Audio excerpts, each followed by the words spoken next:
Terungkap sosok yang beri kabar kecelakaan Vina, niat bantu malah dituduh. Terjawab sudah sosok yang ikut Liga Akbar ke rumah Vina saat tragedi 2016. Ternyata sosok tersebut bukan pelaku seperti yang dituduhkan Marliana, kakak Vina Cirebon. Liga Akbar bercerita bahwa pada malam kejadian kasus Vina Cirebon, ia diminta untuk mengabarkan keluarga korban. Diminta untuk mengabarkan keluarganya Vina, kata Liga Akbar. Liga pergi dari rumah sakit Gunung Jati ke rumah Vina bersama temannya. Dari situ saya dibantu sama teman saya diantarkan ke rumah Vina, kata Liga Akbar. Saat tiba, rumahnya di rumah Vina sudah dalam kondisi ada yang berduka. Di rumah Vina sedang ada yang berduka. Saya izin untuk mengabarkan keluarganya, ditanyain, ada apa mas? Vina udah di rumah sakit. Emang ada apa? Kecelakaan awalnya bilang, kata Liga Akbar. Saat ke rumah Vina, Liga Akbar dan temannya bertemu dengan nenek-nenek. Pas ngetok rumahnya yang respon ya neneknya. Neneknya juga gak percaya terus marah-marah. Kata warga, ya udah mas pulang lagi aja, kata Liga Akbar. Kini terungkap sosok yang menemani Liga Akbar Cahyana ke rumah Vina. Dia adalah Hadi Ismanto atau karib dikenal Hadi Onadio. Hadi mengaku juga sempat masuk ke kamar jenazah melihat kondisi Eki. Ke kamar jenazah cuma di dalam tapi gak terlalu dekat, kata Hadi Onadio dikutip dari YouTube Vario. Hadi Onadio mengaku sebagai orang yang menemani Liga Akbar ke rumah Vina. Yang nemenin gagal Liga Akbar ke rumah Vina ya saya, katanya. Dia tak berani muncul karena disebut sebagai pelaku kasus Vina oleh Marliana. Kakaknya Vina, pelakunya, katanya. Senada dengan Liga Akbar, Hadi juga bercerita bertemu dengan nenek-nenek di rumah Vina. Lagi berduka, udah ada keranda di situ di rumah Vinanya udah ada yang berduka. Yang ditemuin itu kan neneknya. Gak tahu yang mandiin jenazah apa bukan pokoknya nenek-nenek lah, kata Hadi. Hadi Onadio mengaku tak hanya berdua, mereka minta didampingi warga sekitar.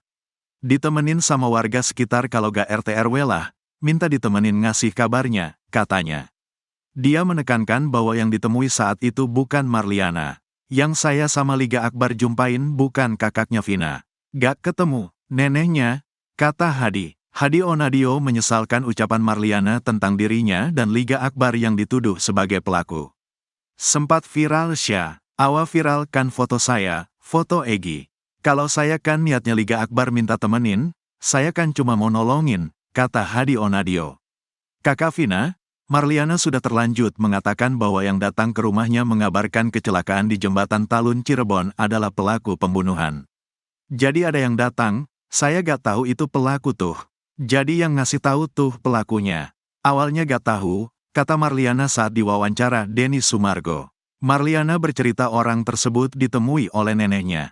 Dia datang ke rumah, ngasih tahu, Mbah katanya, Vina kecelakaan, sekarang posisi sudah di rumah sakit, kata Marliana. Kemudian ayah dan kakeknya pergi ke rumah sakit untuk melihat kondisi Vina. Datanglah ke sana tuh bapak sama kakek, kalau saya gak ikut, katanya.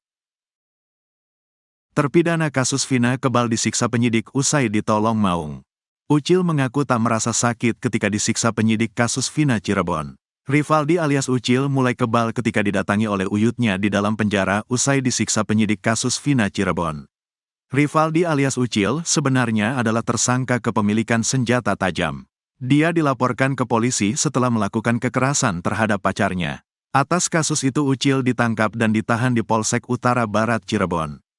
Tapi setelah 3 hari ditahan, Ucil justru didatangi ayah Eki, Ibtu Rudiana. Dia dituduh terlibat dalam kasus Vina Cirebon.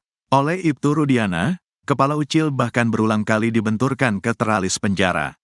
Saya dijedot-jedotin ke teralis. Nanti dulu pak, apa-apaan pak, kata Rivaldi alias Ucil. Sampai setelah Sudirman datang dan menunjuknya, Rivaldi dibawa ke Polresta Cirebon. Sampai ke Polres saya cuma dipukulin doang, kata Ucil. Bahkan Ucil sampai merasa lebih baik mati saat itu. Kamu yang bunuh, kamu yang nusuk, kamu yang perkosa. Perkosa siapa nusuk siapa, mending matiin aja pak. Saya lebih milih dimatiin aja, katanya. Ayah Rivaldi, Asep bercerita meski tubuh anaknya kecil namun masih bisa bertahan dari siksaan penyidik kasus Vina Cirebon. Kecil banget makanya beda, segitu kecilnya diinjak-injak, yang lain pada pecah ngegeser, kata Asep. Akibat siksaan itu, kata Asep, Rivaldi sampai tak berdaya dan kritis. Saat itulah, kata Asep, ada sosok uyutnya yang menghampiri Rivaldi. Waktu keadaannya darurat antara hidup dan mati datang uyunya Rivaldi, katanya. Dijilatin semua dari ujung kaki sampai ujung kepala sama maung, tambah Asep. Setelah itu Rivaldi kembali menerima penyiksaan. Namun kali ini, kata Asep, Rivaldi sama sekali tidak merasakan sakit seperti semula. Akhirnya Rivaldi nerima siksaan lagi gak kerasa, sampai staples, gak kerasa udah. Kata Rivaldi kebal. Udah kebal Pak semenjak ketemu Paman Maung aja, kata Asep. Gak bilang apa-apa, udah pergi lagi.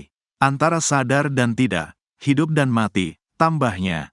Padahal di antara 8 terpidana, Rivaldi alias Ucil yang paling banyak menerima penyiksaan dari penyidik kasus Vina Cirebon. Paling banyak penyiksaannya, kata Asep. Sahabat Eki akan bawa helm ke sidang PK 6 terpidana kasus Vina. Pemilik helm di kasus Vina Cirebon, Franciscus Marbun akan membawa kejutan di sidang peninjauan kembali, PK 6 terpidana. Franz rupanya akan membawa helm ke ruang sidang saat menjadi saksi di PK 6 terpidana kasus Vina. Helm itu akan dibawa oleh Franciscus untuk membuktikan seberapa parah kerusakan yang terlihat pada helm miliknya itu. Sebab saat kasus Vina Cirebon itu terjadi, Eki diketahui sedang memakai helm dan sepatu milik Franz. Sebagai pemilik, Franz yakin betul kalau helmnya yang dipakai Eki itu mengalami rusak parah. Sementara pengacara Ibtu Rudiana Pitra Romadoni selalu mengatakan kalau helm itu tidak rusak sama sekali. Setelah 8 tahun, Franz pun kini meminta helmnya yang dipakai Eki saat itu diganti oleh pihak Rudiana selaku ayahnya. Soal helm menurut saya di kasus ini ada satu oknum yang diuntungkan, makanya minta ganti, kata Franz dikutip dari YouTube Vario Channel, Sabtu, tanggal 7 September tahun 2024. Menurut Franz, ia awalnya ikhlas dan tidak mau mempermasalahkan soal helmnya yang rusak. Tadinya sudah ikhlas, kalau sekarang enggak, kata dia lagi. Franz juga mengatakan, helm miliknya sudah dijadikan barang bukti di tahun 2016. Mudah-mudahan masih ada di Polda, jadi barang bukti, kan masih ada 3 DPO, kata Franz. Sementara untuk sepatu miliknya yang dipinjam Eki, sudah dikubur bersama dengan almarhum.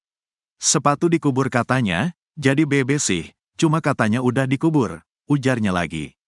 Kemudian menurut Franz, Dedi Mulyadi mengaku akan membelikan helm baru untuk diperlihatkan di sidang PK 6 terpidana. Helm sih kemarin Kang Dedi katanya dibeliin yang baru biar liatin pecahnya di bagian mana, jadi beli baru dengan warna dan jenis yang sama, tuturnya. Menurut Franz, 7 tahun lalu dirinya membeli helm itu dengan harga Rp530.000.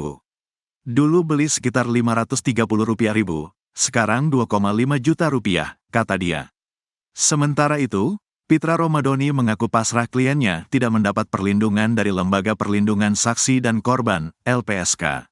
Padahal para terpidana diberikan perlindungan oleh LPSK. Enggak kecewa, kita meminta perlindungan kepada Allah SWT, kata Pitra dikutip dari YouTube Happy News, Sabtu. Menurut Pitra, dirinya juga bahkan melarang Ibtu Rudiana untuk mengajukan perlindungan ke LPSK.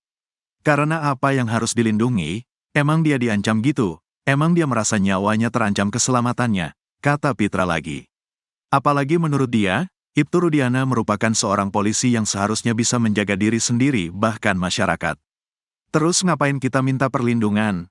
Kita hanya minta perlindungan kepada Tuhan, Allah SWT. Itu yang benar, kalau minta perlindungan kepada manusia itu enggak benar itu dipertanyakan keimanannya, tandas Pitra.